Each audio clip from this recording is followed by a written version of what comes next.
if you are a doctor who have faced this situation, like you're working like 12, 13, 14 hours, okay, and after paying all the rent, utility, assistance fees on all your expenses, you are not able to save anything. All your personal expenses, the car loan, whatever, home related, you're not able to save anything. कुछ बचता नहीं है, सब कुछ बांटने के बाद, सब कुछ के खर्चे हटाने के बाद कुछ बचता नहीं है. So after cutting all the expenses, you are not left with anything. So this is a situation that almost all the doctors have faced at least once or twice in their whatever journey they had, howsoever successful they have become. So why this is happening and what is the solution for it, right? So this is a typical situation. One of my clients, in fact all many of my clients, and you can easily equate that this is what you might also be facing. This client are husband wife, two doctors, running a clinic in a tier 2 city, like Nagpur, Aurangabad. It was Aurangabad. It's a tier 2 city. Their monthly revenues is 1.5 to 2 lakhs. So whatever the clinic the patients they are getting, they are earning between 1.5 lakh to 2 lakhs per month. So in an average good month, 2 lakh per month they are averaging running. The monthly overhead, the monthly expenses related to clinic, including the rent, assistant's salary, the receptionist assistant salary, the electricity, utilities, whatever, overall for the clinic related thing is 60,000 rupees. So in a good average good month, 2 lakh is the total revenue from the clinics, 60,000 is the expenses related to clinic, minus that 1,40,000 is their gross profit. This is the exact wordings that this client actually, the client couple, doctor couple have told me that after getting all the deductions and everything, we are not able to save any money. This was exactly from where it clicked in my mind, and I started thinking, working backward, why this is happening, right? So why this is happening? This is the good season month. There will be dull season months also, right? So why this typically is happening is because you are thinking the no profit 60,000, which is the clinic related expenses, is a no profit no loss figure. So if you make the clinic have earned 60,000, which is all the clinic related expense, that's a no profit no loss. Above that, whatever you are earning is your net profit. This is the mistake. This is a mistake in the mental calculations.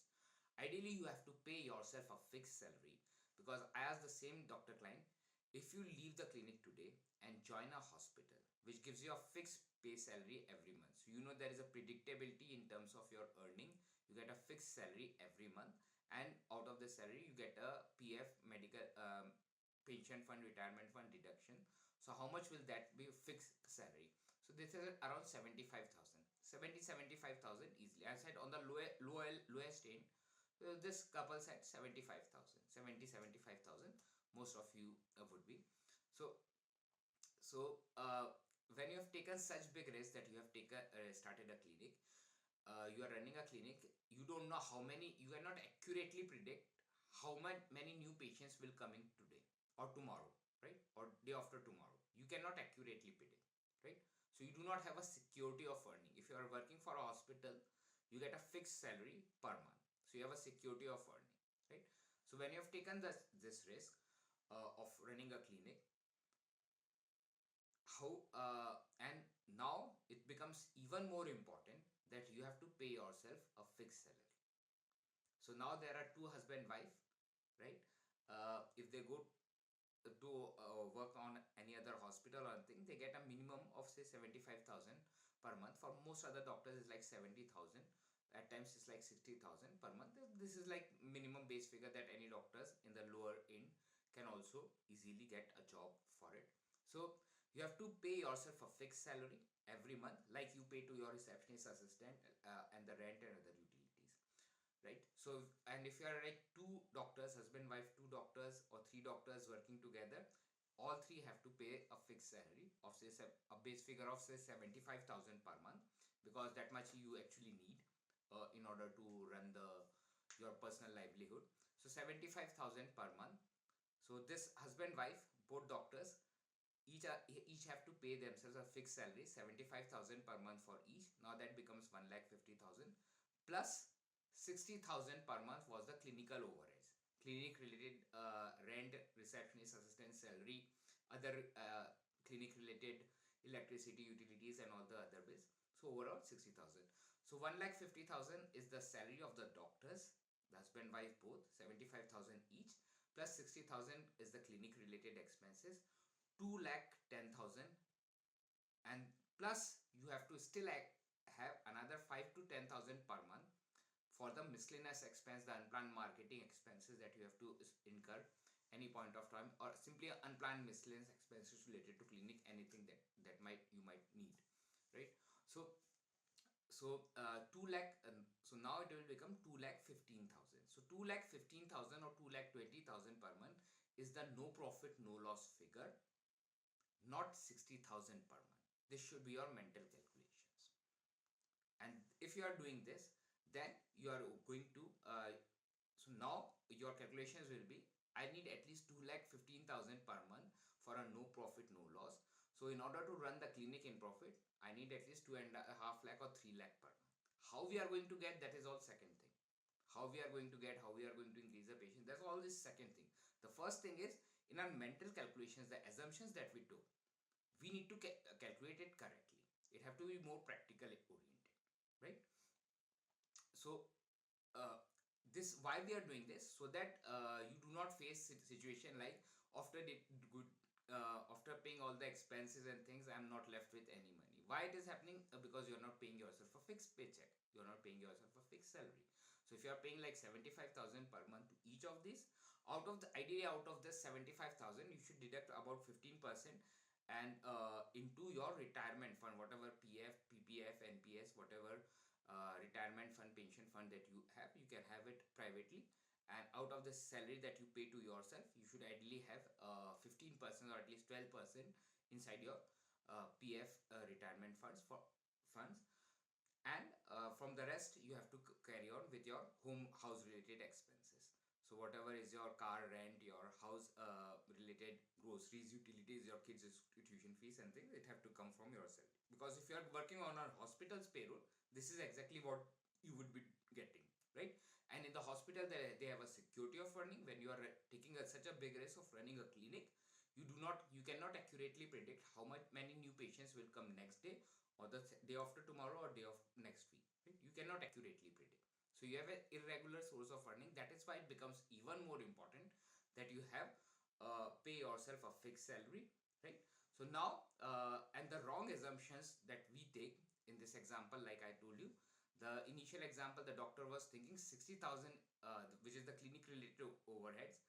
The clinic rent, receptionist, 60,000 was the no profit no loss figure, but practically it's like 2,15,000, which is the no profit no loss figure, and from which you get your salary and the clinic salary, and the clinic need a turnover of say revenues of say 2.5 lakh, 2,75,000 or 3 lakh, so that if the clinic receive revenues of 2,75,000 or 3 lakh per month, then this out of minus that this 2,15,000 of the no profit no loss, this 60,000 or 75,000 is the buffer amount. So whenever there is a dull season months coming in, this 65,000 or 75,000 will be compensated, and you still end up even in the dull season month, you are getting a fixed pay salary. You are not deducting it from your savings or things like that. So this is the way ideally your mental calculations should be. Take in another example. If you make a LLP, you have 4 doctors working together in a multi-specialty clinic. You make a private limited or a LLP company. You again pay yourself a fixed salary. So when you are a husband, wife, 2 doctors working for your clinic, why you should not be, right?